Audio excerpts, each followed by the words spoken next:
So, before Martin Luther, wala kay teaching eh. Wala teaching ang Christian Church concerning anang sulat Eskriptura. Sa hinungdan nga diin, wala po na gitudlo ni Kristo o sa mga apostol.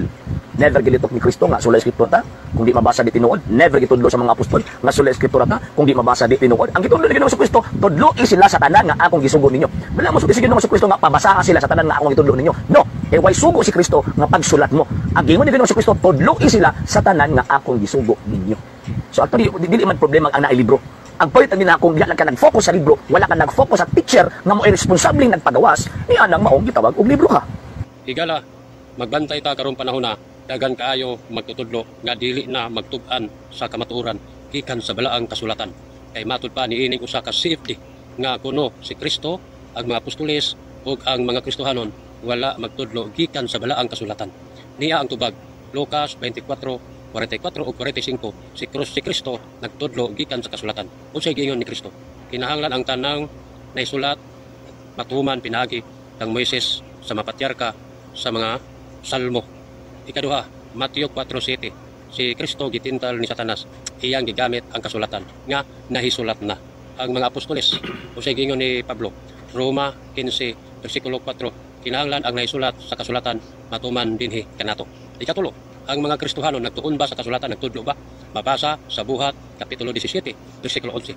Matag adlaw nagsusi sila o nagtuon sa kasulatan, dili sa mga tradisyon nga imbento karong panahon.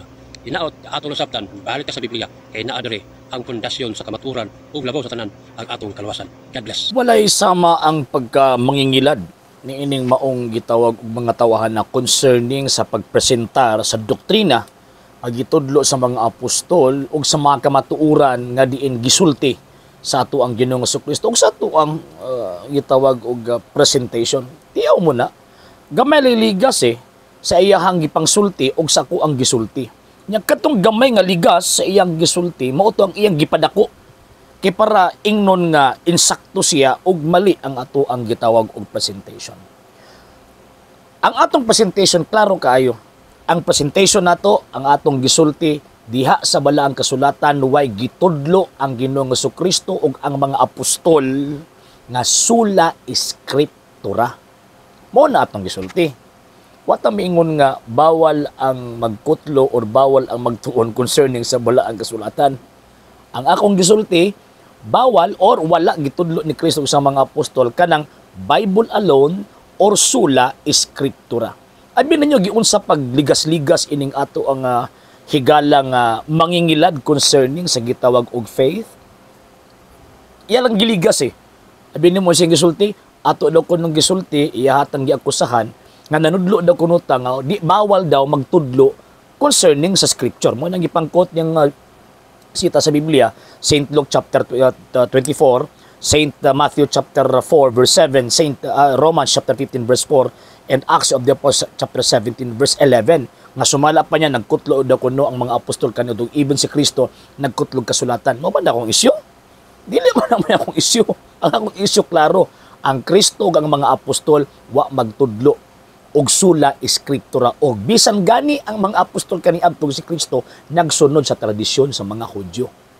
Number 2, sa gipangkutlo nga sita Saint Luke chapter 24, Saint Matthew chapter 4 verse 7, Romans chapter 15 verse 4 and Acts of the Apostles chapter 17 verse 11, wa kay mabasa din na nga niingon ang Kristo, niingon ang mga apostol nga Bible alone lang ta, sula Eskriptura lang ta. Wala kay mabasa ni anang maong sitasa. Ingon pa niya napay pakapin, wa daw nagtudlo mahitungod sa tradisyon. Wa ni mo gibasa ang tibuok Biblia. Diba? 2 Thessalonians chapter 2 verse 15, unsa may gisulti ni San Pablo, hopti ninyo ang mga tradisyon nga among gitudlo kaninyo pinaagi sa pulong ug sa sulat.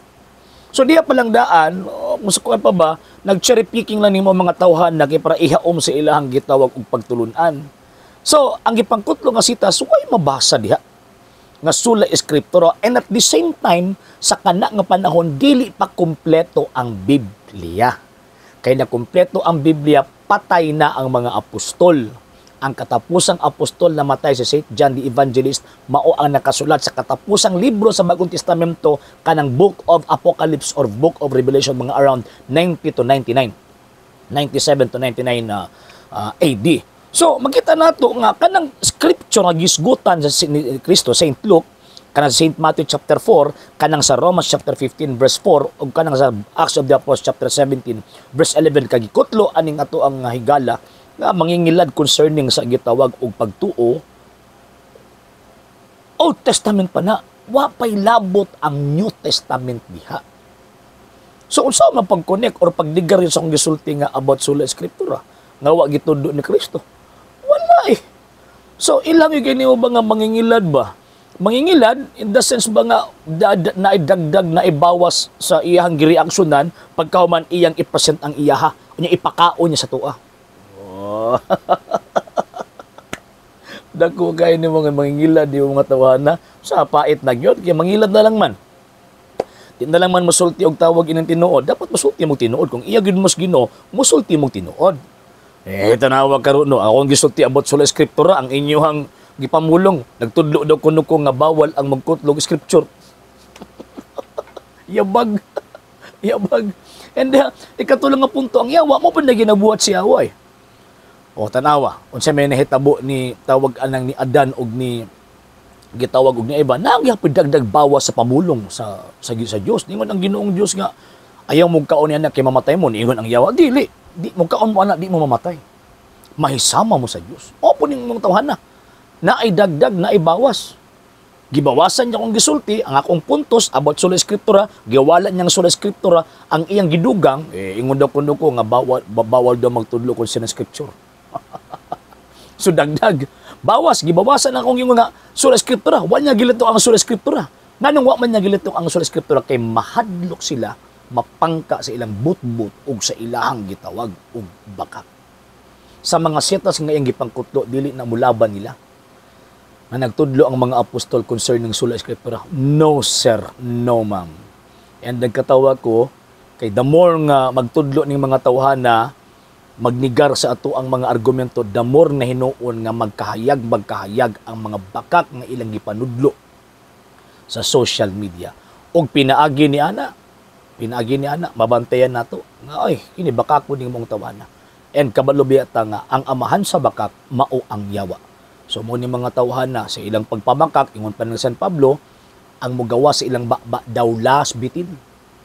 Unya ang baho silang bakba daw baho sa binuksang lubnganan. Ngano man kini mga tawhana mga bakakon, mangingilad concerning sa gitawag og pagtuo. Man na magbantay ta. Gamay na ligas no? Ingon ko sola eskriptura, ang iyang gisulti nagtudlo daw kuno ko nga bawal kuno ang pagkutlo or pagtuon may tungod sa kasulatan. Mangingilad. Sa hindi pa po nakapag-follow sa mga pages po natin, i-follow nyo po yung mga pages po natin, RJ Horolanciano II, TV Apolia Punto Argumento page, Kuya Apologies TV page, and RJ's Vlog 2022. And pwede rin po kayo mag-send po dyan ng Facebook stars. And also, sa ating po mga channels, sa hindi po nakapag-subscribe, i-subscribe po ninyo yung mga channels natin, Dalay Catholic, Apologies International Official, RJ Sano II TV, Kuya Apologies TV, and Barrio Kawayan Religious Forum. And pwede rin po kayo mag-send po dyan ng super sticker, super chats, and super thanks. And maraming salamat po sa mga kapatid at mga Katoliko na ulis pong tumutulong sa programa po natin. Maraming salamat po. Nang dahil po sa tulong at suporta po ninyo, ang programa po ito, until now, andito pa rin po sa social media.